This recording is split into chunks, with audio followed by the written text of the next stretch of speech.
જેતપુરના સાડી ઉદ્યોગના કેમિકલયુક્ત પાણી પોરબંદરના સમુદ્રમાં વહાવવાના પ્રોજેક્ટને રદ કરવાની માંગણી સાથે સમગ્ર ગુજરાતના દરિયાઈ પટ્ટીના ગામોમાં ગુજરાત ખારવા સમાજ દ્વારા બંધનું એલાન કરવામાં આવ્યું હતું.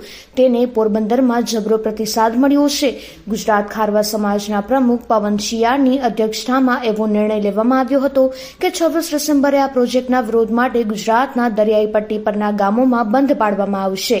પોરબંદરમાં પણ માછીમાર વિસ્તારો બંધ રાખવાની જાહેરાત કરવામાં આવી હતી અને તેને જબરો પ્રતિસાદ મળ્યો છે અને બંદર વિસ્તાર ખારવાવાડ સહિત ફિશરીઝ ટર્મિનલ આજુબાજુ અને સુભાષનગર વિસ્તાર સજ્જડ બંધ રહ્યા હતા અને આ પ્રોજેક્ટને રદ કરાવવા માટે આગામી રણનીતિના ભાગરૂપે નવા કાર્યક્રમોના આયોજન કરવામાં આવશે તેવું પણ જણાવ્યું છે.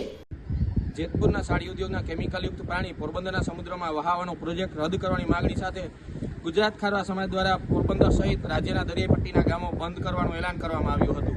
ખાસ કરીને પોરબંદરના માછીમારી વિસ્તારો છે તેમાં સજ્જડ બંધ રાખવામાં આવ્યું છે.